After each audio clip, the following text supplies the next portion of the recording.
No. It's all about your intellect, Scott.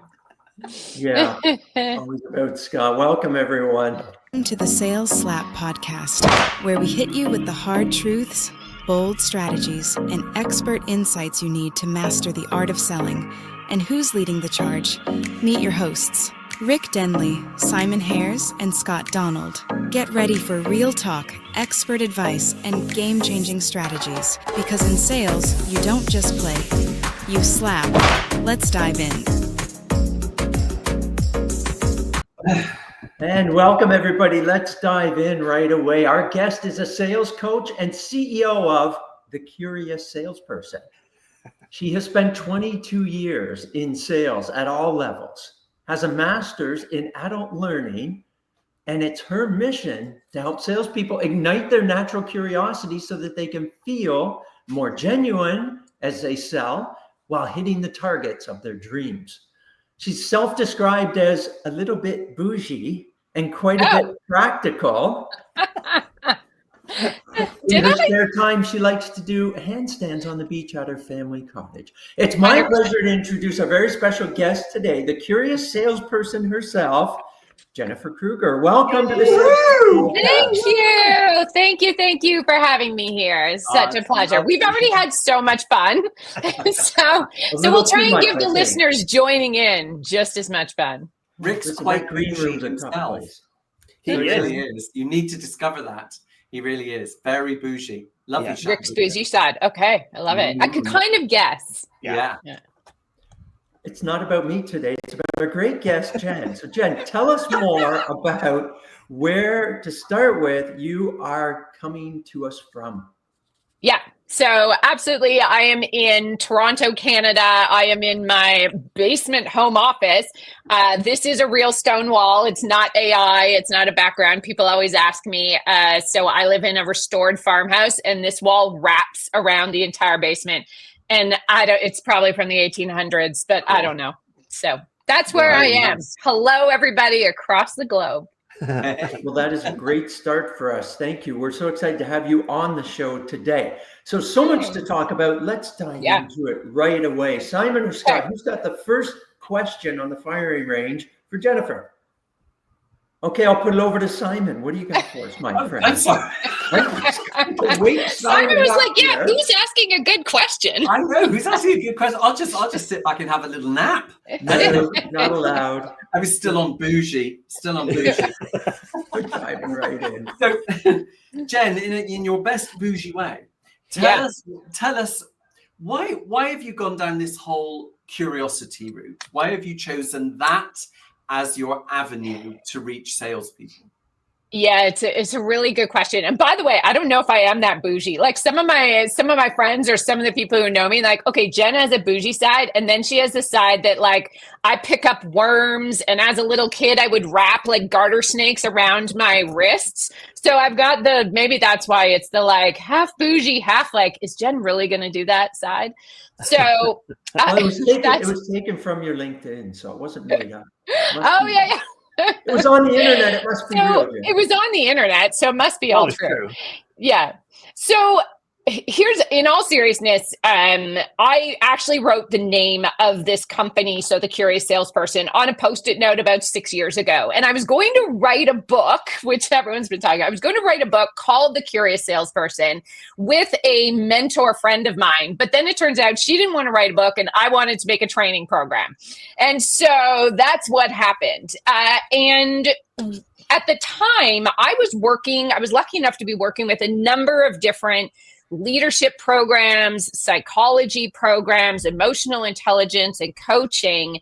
And there was something linking all these people who were good at having conversations where the other person felt heard and felt appreciated and felt motivated. And when the Francesca Gino research came out in Harvard Business Review about curiosity, I thought, oh my gosh, that's what's tying it all together. And so then, of course, I did a deep dive for 3.5 more years into what does curiosity look like? Does it actually create better business outcomes? All of that. That's how the Curious Salesperson was born. That's how I landed on this. That's very nice. Can you just tell us a tiny bit about that piece of research that was in Harvard?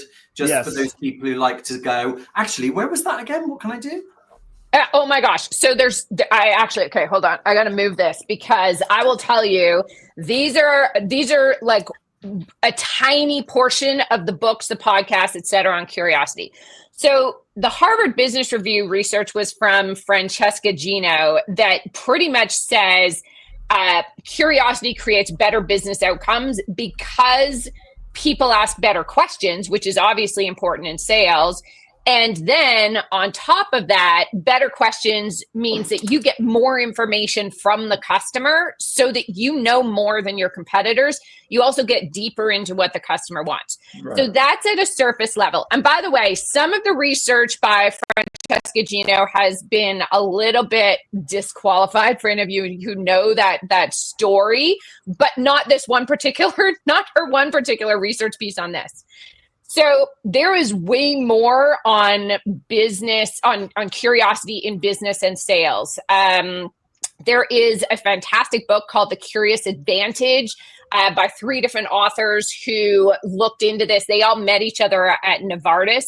So that's an incredible resource. There is the book called Curious by Todd Kashdan that goes into more about business. So don't get me started on geeking out. If people want research, I got it. That's tremendous. There is a lot on curiosity. And in fact, if you look very closely at Scott's bookshelf in the background, you'll see his series on Curious George. And that's one of his favorite reads as well. There is a word, curious. There is a book by a curious bougie gentleman named Rick Denley back there. Oh yeah. Nothing from Curious George. Why?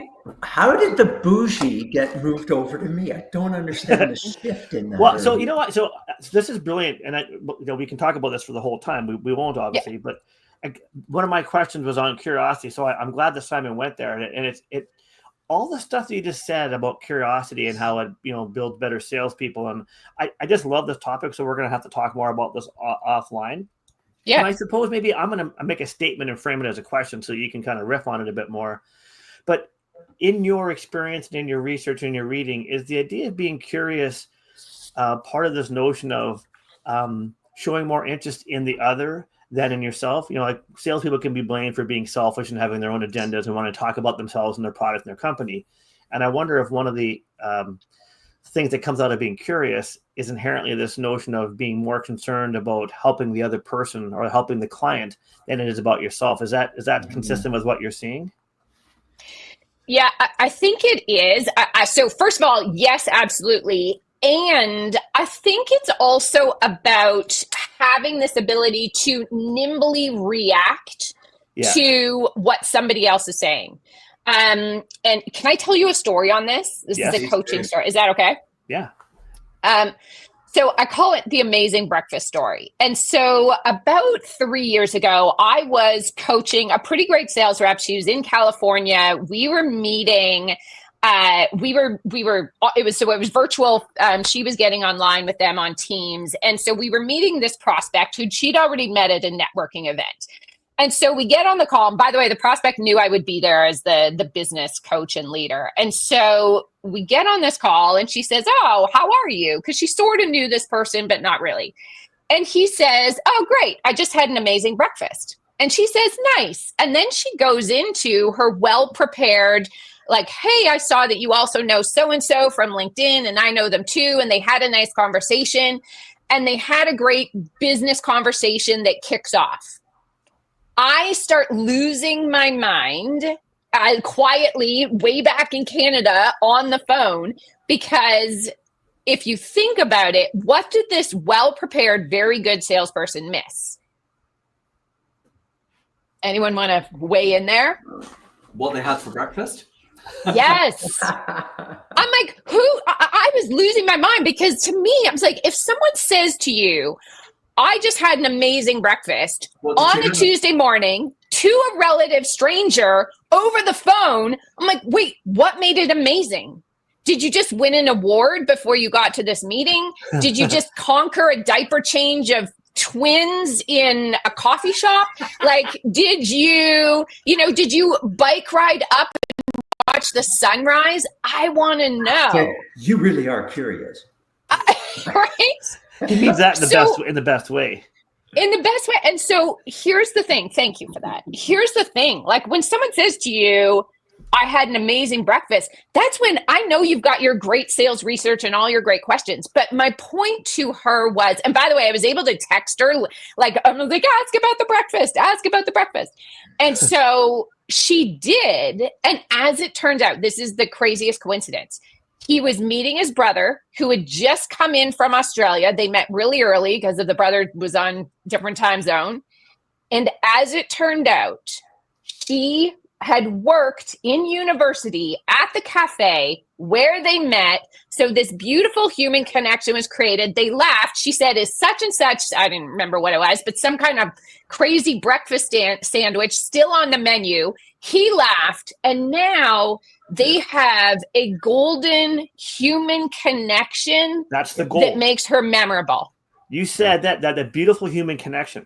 And I think that's right. This is why I love this whole notion of the curious salesperson, because what it does is it creates the opportunity to have those amazing connections that wouldn't happen otherwise if you just dove into your presentation or you dove into your interrogation, right?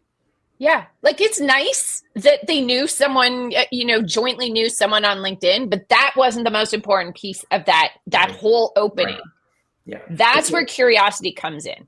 I love that. It's that know, like, and trust. And the faster you can get to trust, the better off you'll be. And if you have some sort of common connection like that, and you build that relationship, the trust comes naturally.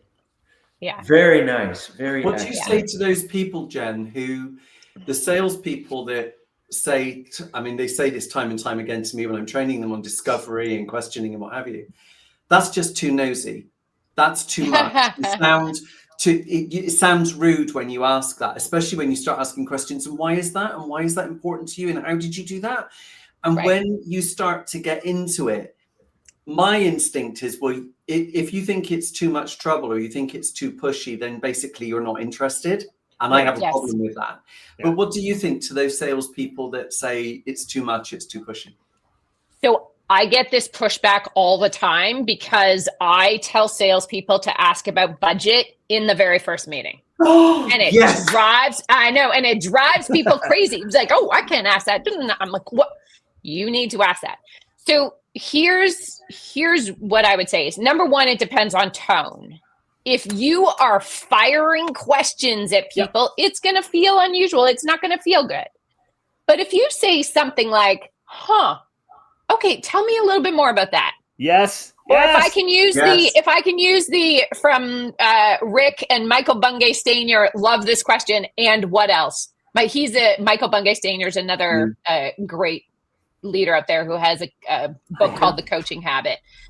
So it's like, okay. And what else would you want to see in this project? Right? If I tell people to ask about budget, not like, what's your budget? But more like, hey, so as you're planning for this project, what are you thinking of in terms of budget? Yeah. That's a very different, more professional, collaborative conversation. Yes. Yeah. That was I like this whole notion. Like, I'm a big believer that if you start anything with help me understand and then ask a question, people love to be asked for their perspective and their opinion. And I feel like that's a great way to take it away from sounding like an interrogation. Help me understand more about this thing about curiosity. Like, I tell people, if you're not sure how to ask a question, start with help me understand. And then throw any question behind there and you'll have a dialogue. Yeah, if you have those written out, Scott, I love that too. I used to work with salespeople that we'd write them out and we'd have 3 or 4 of them. These are openings that you can fill in. Yes. And another one is great. In an ideal world of yours, what would that look like? What would that be? How would that be? And that's another great opener as well. The thing is, you see these trainers that get so hung up, and you see it all the time on LinkedIn, that we're still banging the drum about getting people to actually ask open questions. Yeah. We're still hearing that. And the fact is that, yes, in the sales 101, we need to do that, but we get more by saying, tell me about, help me to understand. Yeah. Why are you doing that? How much are you looking to invest in this particular product? When do you want it? What happens if you don't have this? The consequence question. To add to that, there's a book by Rick Page called Hope is Not a Strategy. And his position is that salespeople often don't want to ask those questions because they're afraid of the answer. Right. Right. And so here's, back to that, like salespeople have to be brave and kind and polite and understand their value. And this is where I always say, like, you need to balance the power imbalance that you don't even know exists. And what I mean by that is that if you as a salesperson just go in and give your presentation, even if you're very good at it and you know all your stuff and you answer all their questions, you walk away all happy because you got to talk about your stuff and you think it was a great meeting. Right. Until 3 days from then, like 3 days later or a week later, you're like, I don't know what happens now. I can't get a hold of them on the phone. I sent a really good email. I don't even know if they've checked it. And they're surprised at that. Right. No. So And this also, is why. That's your third tenet, isn't it? Say more. Yeah. Creating a power imbalance without even knowing it. Right. So the power imbalance is, as a customer or as a buyer, I got to sit back, stare at this salesperson, maybe multiple salespeople, and be like, I don't know if I like it. Let me see. Do your dance. Let's figure this out. Right? There's a power imbalance. And the salesperson, as I said, thinks they've done this beautiful job. And then they realize a week later, I got nothing from that. I'm now going to have to chase. I'm going to have to send all this stuff. Right. And there's very specific ways around that. One is never leave a meeting without the exact next step in someone's calendar. Okay, say that again. Say that again, Jen. Louder for the people at the back. All right. My beautiful salespeople who are listening out there. This is your best tip. Right now, if you just do this, you will sell better. And it is never leave the meeting you're in right now without booking your exact next date, time, method of follow-up. Yep. That is how you know if a customer is serious or not, right? So even if they will only give you 10 minutes to follow up on a reference or you can say to answer questions on this, you still want 10 minutes over the phone or over Teams, whatever it is. Ideally, you have another 1 hour meeting. But if all you can get is 10 minutes in their calendar 3 weeks from now, book that. And if you can't even get that, then you say to them, hey, thank you for the meeting. I'll send you a couple of bullet points and I will follow up with you in 4 weeks' time. Brilliant. Yeah. On Tuesday at 2:20 p.m. Yeah. Imperative, and I like the accuracy of that as well. Hey, one of our viewers right now is chiming in. It's Craig Smith. Hi, Craig. Hello, Craig. He's always here every week. Craig! We love Craig. We have to give him one of our T-shirts. Craig's amazing, and he does make a point. Relating is a key connection point. Relating. What Jen, what's your take on that? What's Craig talking about when he says relating is a key connection point? What's he mean? My guess is that back to the amazing breakfast story and just asking about some of those human connection pieces. Yeah. And so I think, Craig, absolutely relating is a connection point. And here's the thing. Adults don't ask each other very good questions very often. It just gets hammered out of us as a little kid. Yeah. And so we miss in conversations, as I said, those beautiful golden threads that other people throw us. We don't pick up on them.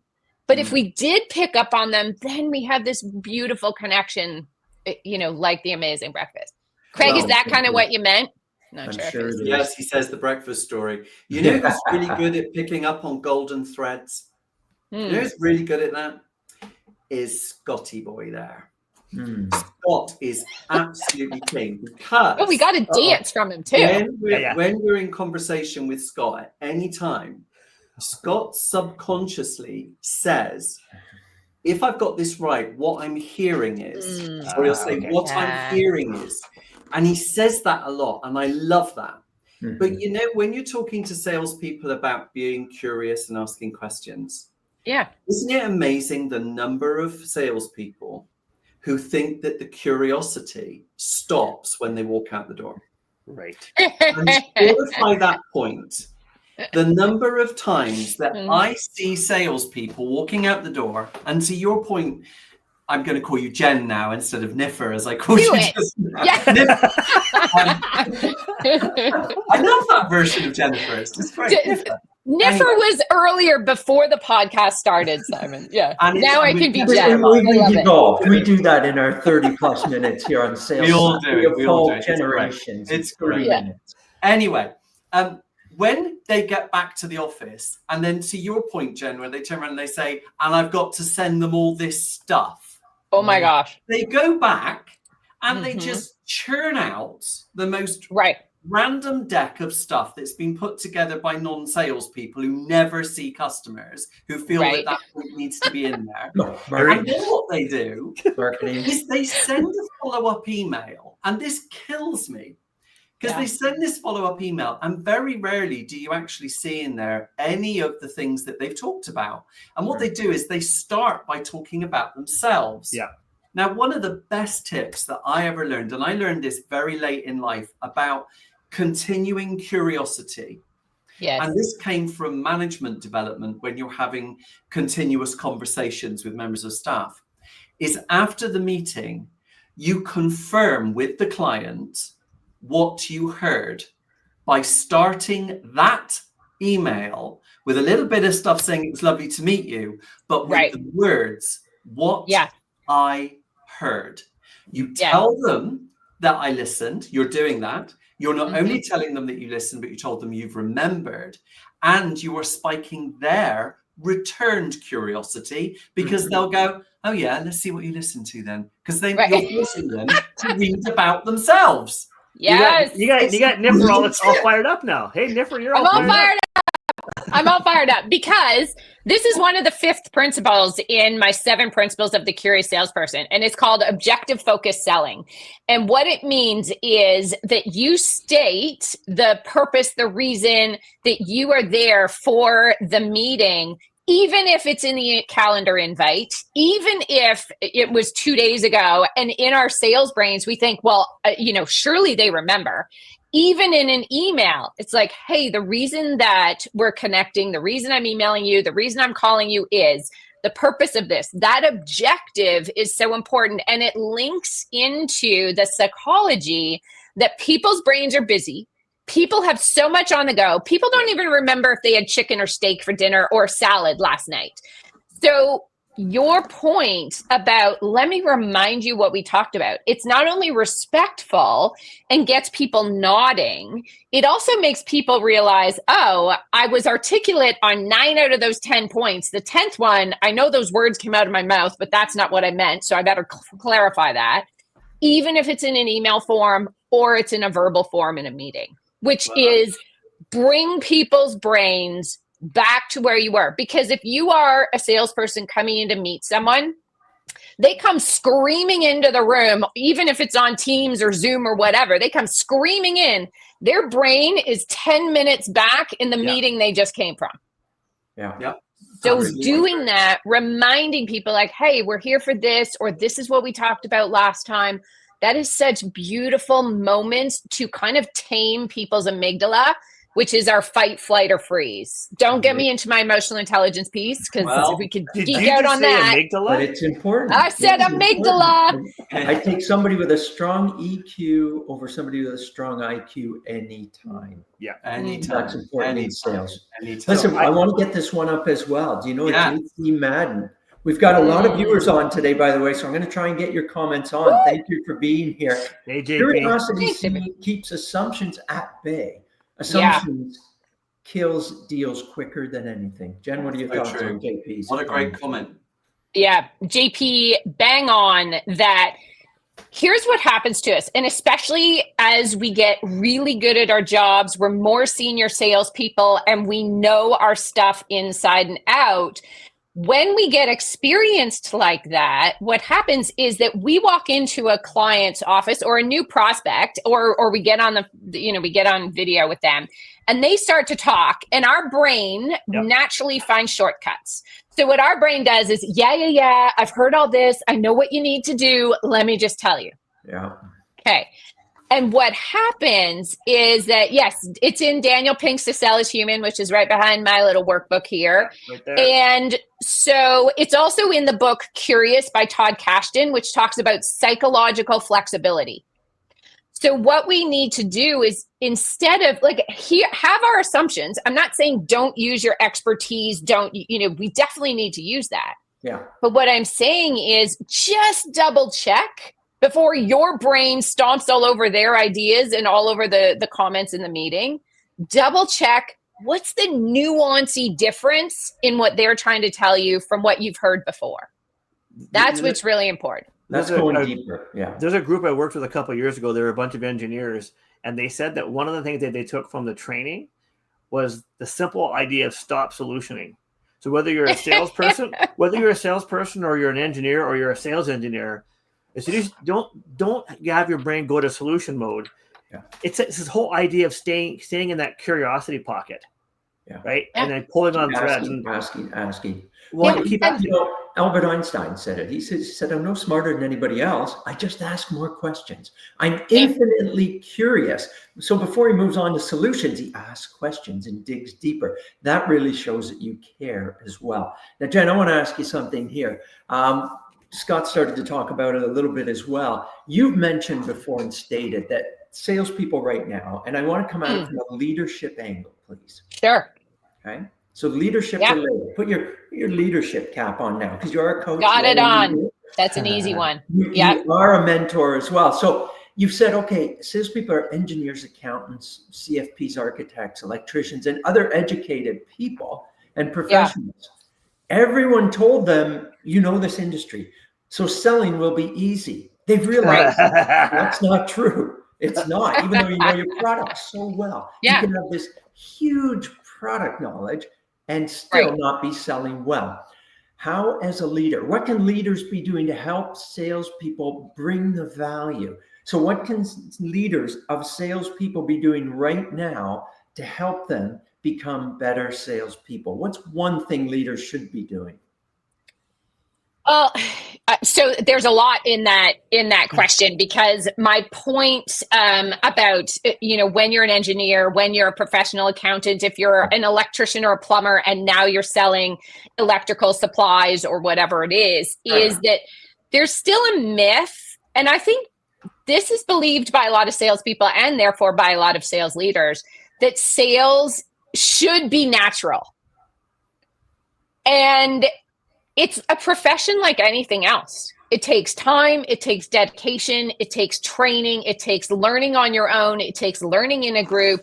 It is a profession. And so leaders first, I think, need to double check, am I judging this person because they're not naturally good at sales? Like, how much support and love and time and attention and training have I given them?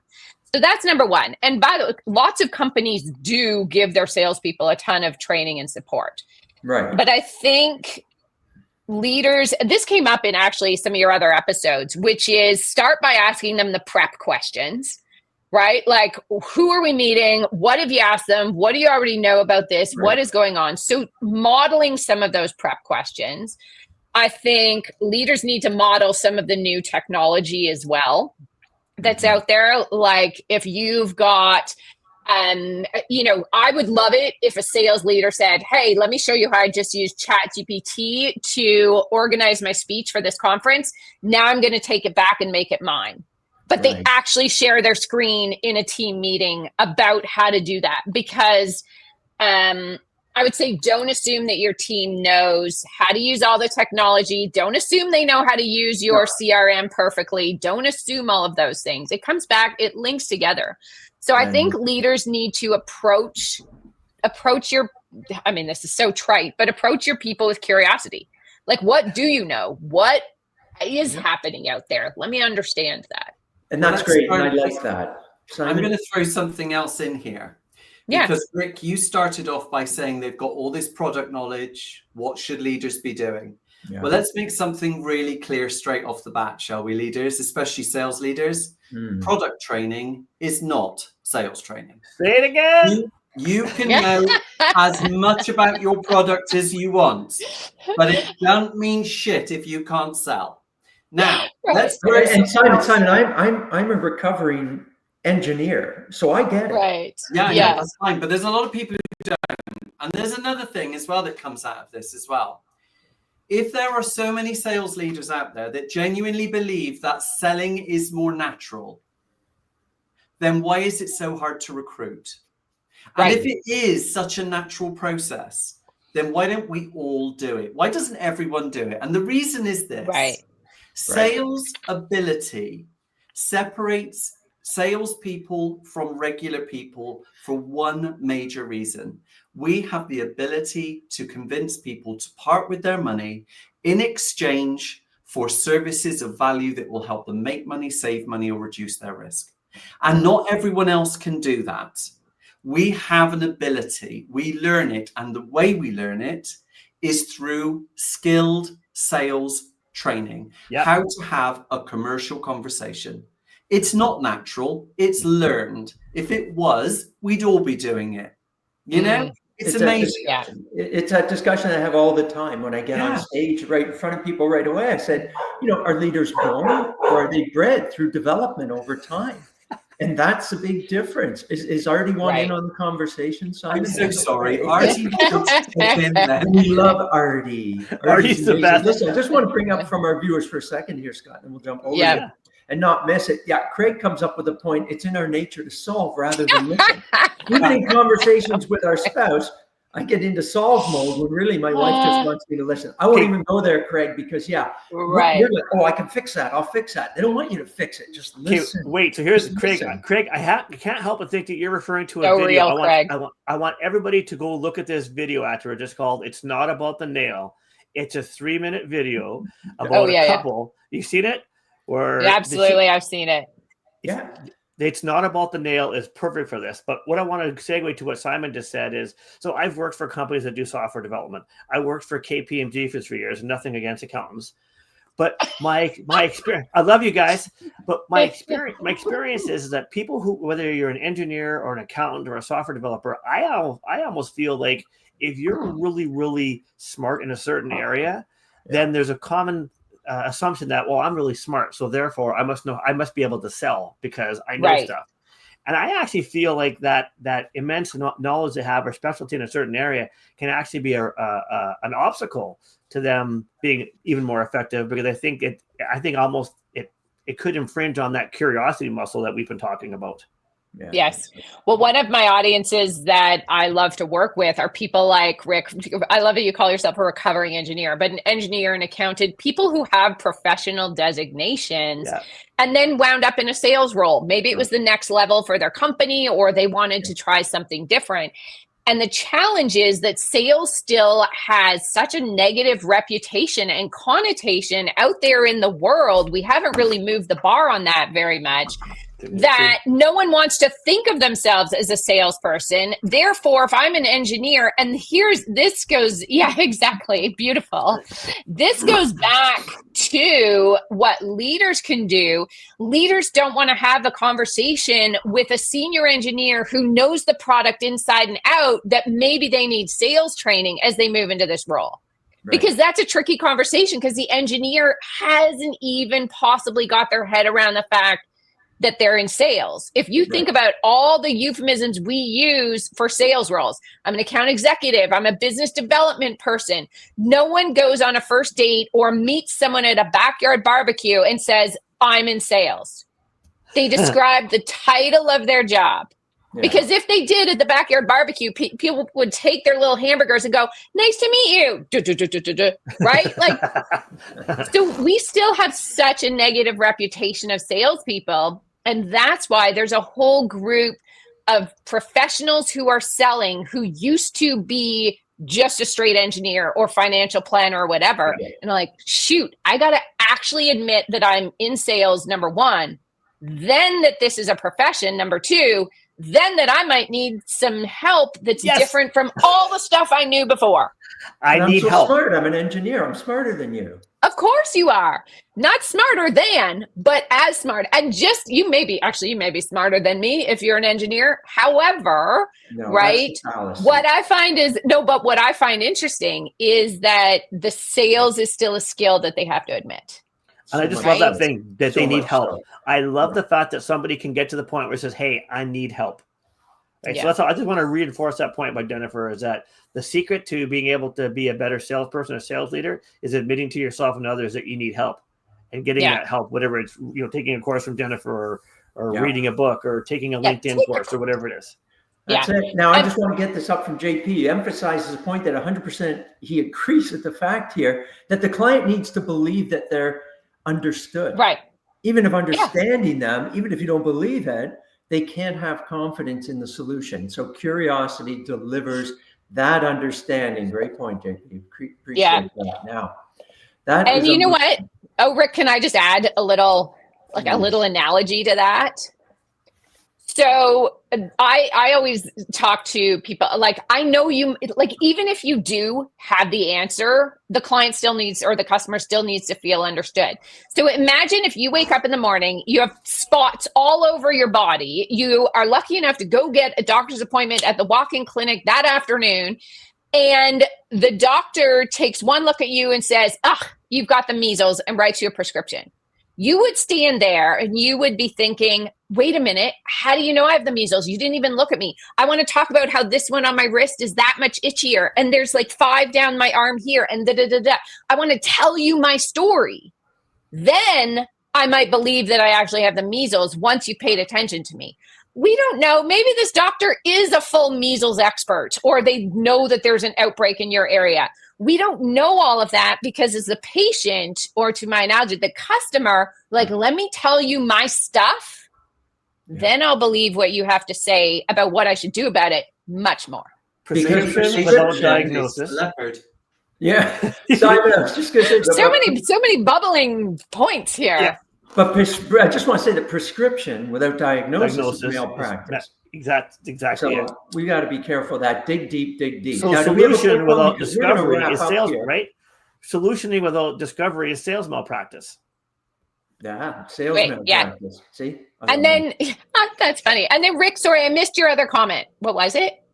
Oh, I was just saying along your analogy that, if you issue a prescription or solution without diagnosis, it's malpractice. Right. So but even if they got it right, maybe you do have the measles. Yeah. The customer, the patient walks away unsatisfied. You're like, well, that wasn't a very good doctor. Right. All right. Good. Has just jumped on and said, I love that doctor analogy. Thanks, JP. Great. That was for you, thanks JP. For being here, JP. Craig, thanks for being here. And all the other viewers I couldn't get on, my apologies. But we do want more, Jennifer, and we want to know more about you. Jennifer, where's the best place that people can reach you or reach out to you? And then we have a special giveaway at the end that you're going to do as well. Yes. But where can people get a hold of you for more information? Yes. It's not Lego, but that would be fun if you notice Simon's Lego. Yes. So I am on thecurioussalesperson.com is my website. Come find me on LinkedIn. I'm on Instagram. Again, The Curious Salesperson. I'm on Facebook, The Curious Salesperson. Just find The Curious Salesperson and you will find me. And what we are giving away today is, we've been talking about 5 questions that salespeople need to ask to be braver out there. This is a free giveaway. Go download this. I will give you 5 great questions to ask, but also there's a little bit of the philosophy and the research behind it, why you should be asking these questions. So enjoy. There's a little QR code. There it is. Yes. There we go, everyone. I want to say thank you so much to you 3. This has been so fun. You're awesome. Thank you. We want you back. Yeah. I'll come back. I have a quick hitter, hard hitting question before we go. Of course. Love it. What's your because Simon's a great singer. I've been trying to get us to do like a sing along or a karaoke. So Jennifer, what's your go-to karaoke? What's your go-to karaoke song for everyone else? Wow. Jesse's Girl. Really? Wow. Really? Well, Love it. I already told these guys mine is Careless Whisper. but they don't want to sing that with me. Right. No, mine's Jesse's Girl, because I'm a horrible singer and a horrible musician.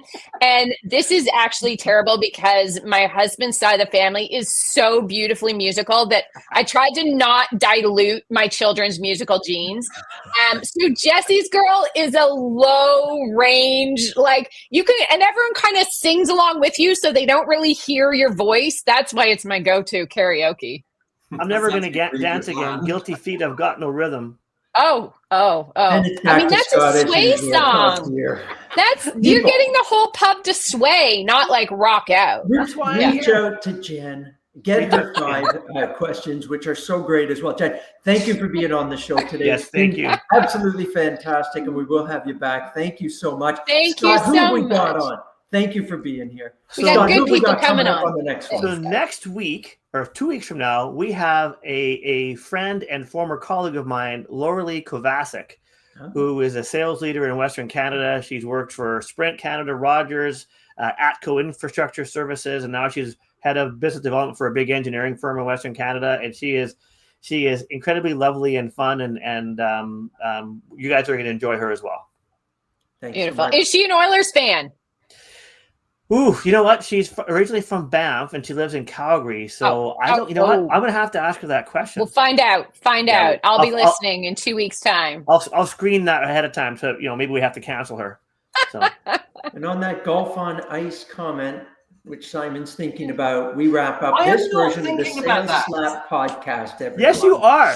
Thanks for being here, viewers. Yeah, you are. For attending the Sales Slap podcast. Feel free to reach out to your hosts, everyone. Rick, Very Simon, fun. and Scott, and our guests from this episode And now, for more information. we dance. We look forward to seeing you next time.